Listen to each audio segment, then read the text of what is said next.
civilizations of antiquity.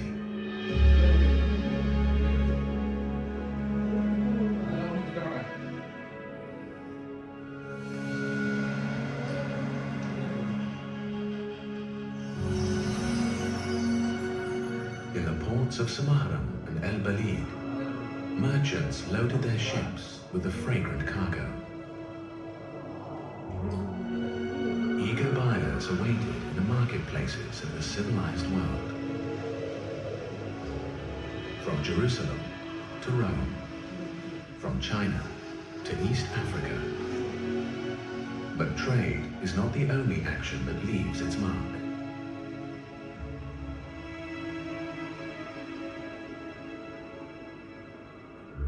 At this time, a people arrived, the Al-Uzd, Arabs from the south.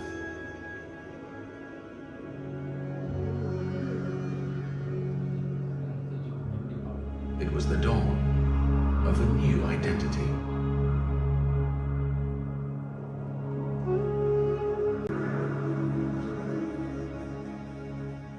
The kings of Oman answered the call of the Prophet Muhammad, peace be upon him.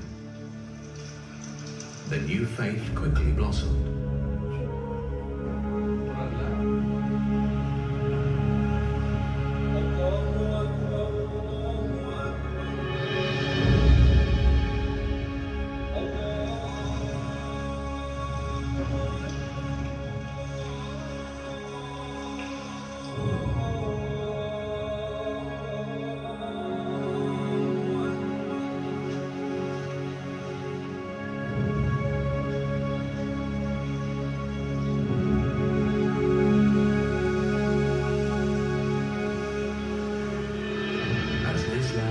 Out to the world, we followed on land and sea. To the north, the port of Sohar prospered. Sohar is the hallway to China, the storehouse of the East and Iraq, and the stay of Yemen. Elected by the people. Islam's message of tolerance and moderation guides us to this very day.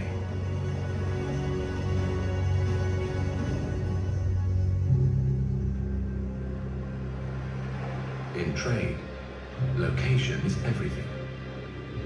1,000 years ago, the kings of Hormuz sought a new stronghold in the Sea of Oman. They found it in Galhat. Its remains whisper the story of its past splendor. But these noble ruins are not our only reminder. It has good markets and one of the most beautiful mosques in the world. The walls of the mosque are covered with glazed tiles. It stands on a hill overlooking the sea and the harbor. Galhat would also witness the changing tides of history. Soon a great dynasty would rise, shaping the Omani dynasty. Arabic culture flourished. Poetry, literature, science, and architecture. O great Nepan, of most noble stock were you born, the finest of all the Arab peoples. The An-Nabahina reigned for almost 5 centuries. Their successors would carry forward the flame of creativity. Oman anew. The Ali Araba dynasty achieved something that had never been done before, uniting the tribes of Oman. One people with a common purpose.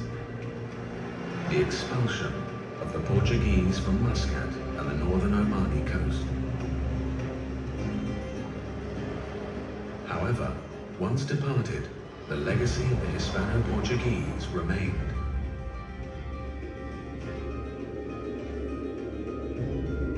Inspired by their imposing fortifications, the Ali Araba used ingenuity and skill, developing buildings of great strength and great beauty. In halls such as this, scholars' thirst for knowledge reached a zenith. Islamic and natural sciences, medicine, mathematics, Arabic language and literature predominated. This was a time of expansion, from the Gulf to the Indian subcontinent and East Africa. Oman was creating an empire.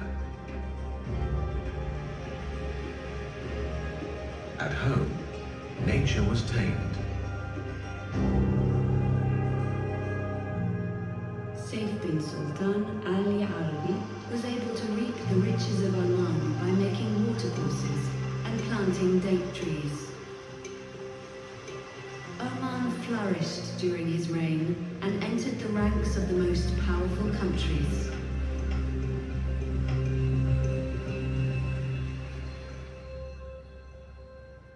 The Al Busaid dynasty has led Oman for almost 3 centuries. In the 1800s, during the reign of Sultan Sayyid Said bin Sultan al Busaidi, trade routes grew once more, and the nation was revitalized. No one but the ruler himself was more respected and feared throughout Arabia and East Africa than he. The Sultan's succession was an important moment.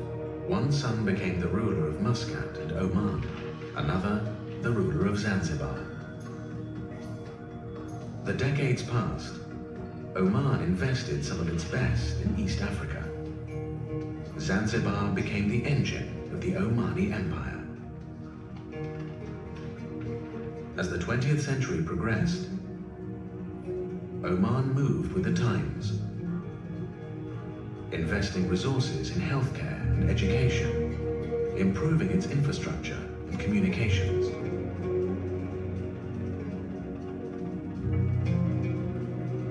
We took our place amongst the world community as a new international order slowly emerged.